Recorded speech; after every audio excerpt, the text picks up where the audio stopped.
Looking back, I should have walked away that night. The moment Mia threw me under the bus in front of her friends, I should have seen it for what it was. Not a slip of the tongue, not a joke that landed poorly, but a revelation, a mask slipping, the truth spilling out before she could catch it. She didn't respect me, not as a man, not as a partner, and definitely not as someone worth standing beside.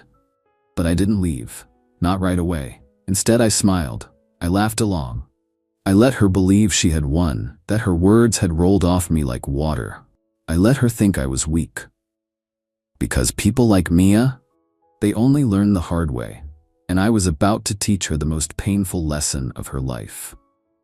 The night started out fine.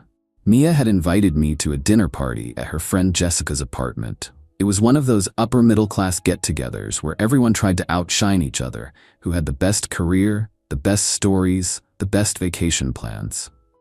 I never particularly liked these events, but I went because Mia wanted me there. Or at least I thought she did. Everything was normal at first. Wine poured, laughter filled the air, small talk bounced between couples about new job offers and promotions. Then, somewhere between the second bottle of wine and Jessica's long-winded story about her miserable trip to Dubai, someone turned to Mia and asked, "So, what does Michael do again?" I didn't even look up at first. I assumed she'd say what she always said, something vague but respectful. "Oh, he works in finance. Oh, he's in corporate." Something that, while not exactly glowing, at least acknowledged that I had built a solid career for myself. But that's not what she said. She smirked, swirled her wine, and let out a small, almost condescending laugh. "Oh, Michael? He just pushes papers in some tiny little cubicle all day." The room erupted into laughter. Jessica let out a dramatic, exaggerated gasp. "Wait, so he's like a corporate secretary?" Mia laughed harder. "I mean, basically, he sits there, typing away on spreadsheets while the real power players make the big moves." I felt my stomach tighten, not because of the words themselves, but because of the way she said them. The smugness in her tone. The way her friends fed off of it, as if my career, my hard work was a punchline. She was mocking me, right to my face. And the worst part? She didn't even hesitate. It was instinctual, natural, as if deep down, this was how she had always seen me. I could have called her out right then. I could have embarrassed her the way she embarrassed me. But I didn't. Instead, I forced a small chuckle, took a sip of my drink, and leaned back in my chair. "Yeah," I said, my voice calm, controlled. "Just a boring little cubicle job." Mia glanced at me then, something flickering in her eyes. Was it victory? Satisfaction? A mix of both? Whatever it was, it made me sick. But I kept smiling, because I already knew she had just made the biggest mistake of her life. And soon, she'd realize it too. Mia's laughter from that night stayed with me. It wasn't just the insult, it was the way she said it. The way her voice dipped into that mocking tone, the way her lips curled when she called my career basic. It was like I wasn't a person to her, just a placeholder. A safe bet until something better came along. And that's when it hit me. Mia wasn't with me because she loved me. She was with me because I was convenient, stable. The kind of guy who would pay for nice dinners, plan responsible vacations, cover emergencies. A man she could rely on until she found an upgrade. So I decided right then and there, I was leaving. Not loudly, not angrily, but in a way she'd never forget. I didn't confront her that night. I didn't argue. Instead, I did something that threw her off completely. I acted completely normal. If anything, I was even sweeter. I kissed her on the forehead before bed. I asked about her day. I cooked dinner. I even took her out to a fancy restaurant the following weekend. Because the last thing I wanted, for her to see this coming. What Mia didn't know, what she had never bothered to ask, was that my job was about to change drastically. For the past 6 months, my company had been restructuring. There was a major internal shift happening, and I had been working closely with upper management. My so-called pathetic cubicle job was about to turn into a high-ranking corporate role with a massive salary increase. And the best part? The position was based across the country. I had known for weeks that I was the top candidate. My boss, Mr. Thompson, had all but told me, "Michael, it's yours if you want it." But instead of celebrating with Mia, I kept it to myself, because I knew. If she found out I was about to become the kind of man she always wanted to date, successful, powerful, highly paid, she'd latch onto me even tighter. She'd start pretending to respect me again. She'd reel me back in, and I wasn't going to let that happen, so I kept my mouth shut. And instead, I let her dig her own grave. Mia thought she was smart. She thought she could play me in the background while she lined up her next option.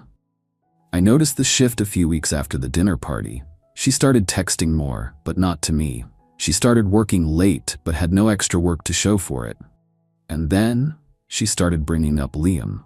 Liam was her new coworker. He was younger than me, worked in sales, and had a flashier, more exciting career. The first time she mentioned him, it was casual. "Liam's so funny, you'd like him." The second time, "Liam just bought a new car. It's insane. Like full leather interior, top speed, everything." And the third time, "You should take notes from Liam. He's got big ambitions." I nearly laughed. She thought she was subtly testing the waters, seeing how I'd react. She thought she had time to explore her options before deciding who to settle for. She had no idea that I had already made my decision. I was done. And in a few weeks, she was going to wake up and realize I was already gone. The moment my promotion was official, I started putting things in motion. I didn't just pack my things and leave. That would have been too easy. Instead, I made sure Mia had no idea what was happening until it was too late. I quietly removed her from my finances. No more automatic transfers for rent or utilities. I canceled our shared subscriptions. Spotify? Gone. Netflix? Disconnected. I told my landlord I was terminating the lease, but I didn't tell Mia. I stopped bringing up future plans. No more next vacation. Talk. No more discussions about engagement photos. And most importantly, I started distancing myself emotionally. Not enough for her to get suspicious, just enough for her to start feeling uneasy. I let her believe I was still the backup plan she could fall back on. That way, when I disappeared, it would hurt so much more. A week before I was set to leave, Mia was in full comfort mode. She had completely stopped hiding her behavior. I overheard her on the phone with Jessica, laughing about how Michael's sweet, but let's be real, he's not going anywhere. She truly believed she had me locked down. She was still talking to Liam, but she hadn't fully jumped ship yet, because she thought I was her safety net. But what happens when you bet on the wrong horse? You lose. And Mia was about to lose everything. Mia woke up that morning without a single clue that her entire world had just collapsed. She stretched lazily, grabbed her phone, and started scrolling through social media. Another mindless routine, another day of feeling secure in the cushioned life she thought she had. Somewhere in the back of her mind, she probably still believed she was juggling options. Keep Michael around a little longer, just in case. See where things with Liam went. If all else failed, she could always reel Michael back in. She had no idea she was already out of options. That today was the day everything came crashing down. And the first sign? She wasn't going to realize it until she walked right into it. It started small. The first red flag was her Uber app. She tried to order a ride to work, but when she clicked confirm payment, the screen flashed, payment declined. She frowned. That was strange. My card was still linked to the account, wasn't it? She tried again, payment declined. A flicker of annoyance, maybe it was just a glitch. She sighed and switched to her personal card instead. It went through, and just like that, the thought disappeared. Because Mia was the kind of person who never worried about small inconveniences. She assumed everything would always be taken care of. But this wasn't a small inconvenience. It was the first crack in the foundation. And soon, the whole thing was going to collapse. Mia strolled into her office feeling completely normal. She wasn't stressed, she wasn't worried. She still believed her life was perfectly intact. And that was the beauty of it. She had no idea what was waiting for her. No idea that she was about to step into the most humiliating moment of her life. She decided right then that she'd do something bold. She was going to swing by my office, not because she missed me, not because she felt guilty, but because she wanted to make sure I was still there, still waiting in the background, still an option. She probably planned to walk in, flash me a smile, maybe drop a casual, "Hey, I've been thinking about us," to keep me interested. She was expecting the same old Michael, but what she got instead was a total nightmare. When she arrived at the corporate building, she walked straight past the receptionist with the kind of entitled confidence that only comes from never facing consequences.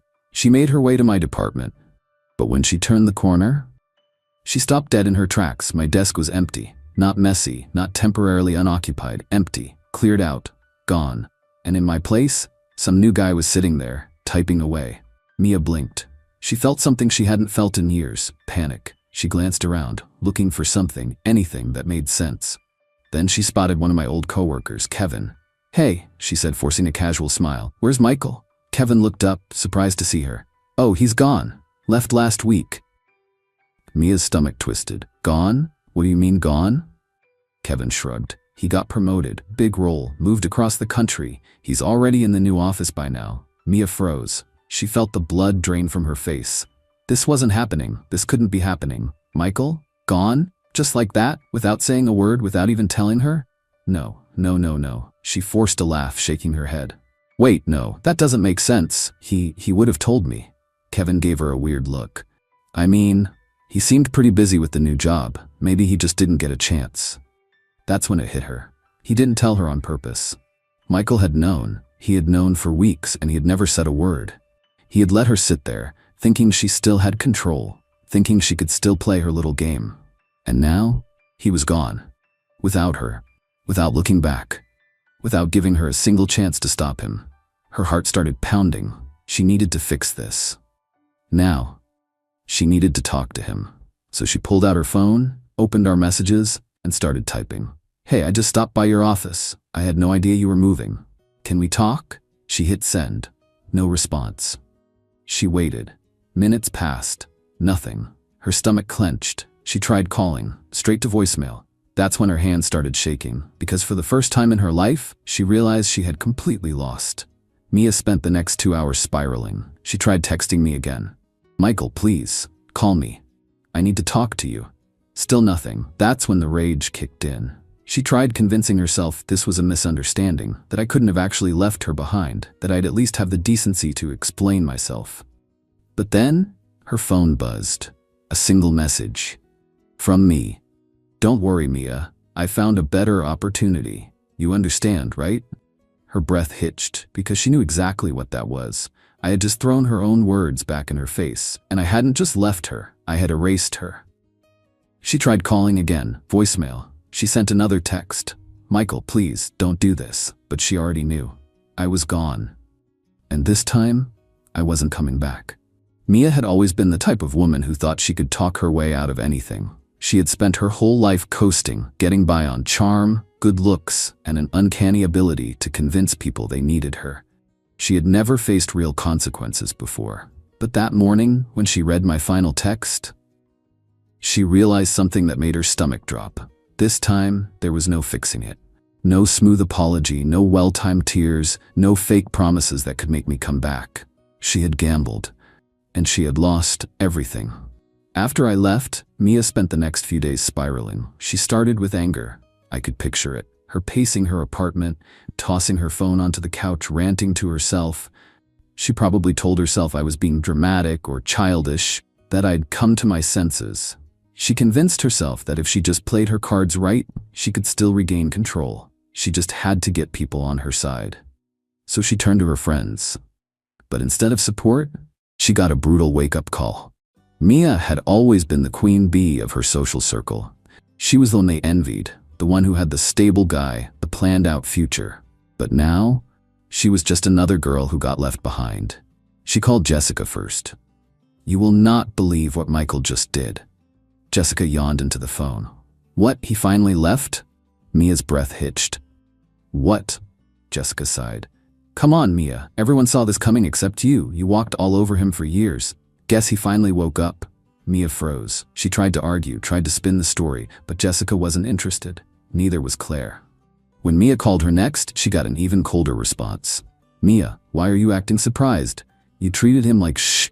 He did what any smart man would do." Mia stared at her phone, shaking. For the first time, she wasn't the one controlling the narrative. Her friends weren't rushing to defend her. They were looking at her the way she had looked at so many other people before. Like she wasn't worth the effort. And that's when she realized something that made her stomach turn. Her social status? It had always been tied to me. She wasn't the girl with the amazing personality or the strong career. She was the girl who had a secure, high-earning fiancé. The moment I disappeared, she had nothing left to brag about. And one by one, people started distancing themselves, because Mia wasn't fun when she wasn't on top. And now, she was at the very bottom. By the end of the week, Mia had lost everything she thought she could rely on. Liam, the guy she'd been flirting with, wasn't interested anymore. Now that she wasn't taken, and therefore more desirable, he moved on. Her friends stopped returning her texts. They had better things to do. She realized she had no career of her own to fall back on. She had spent years coasting on my stability, never bothering to think about her own future.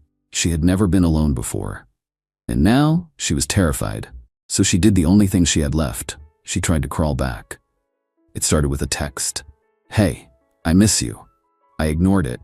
A few hours later, another one.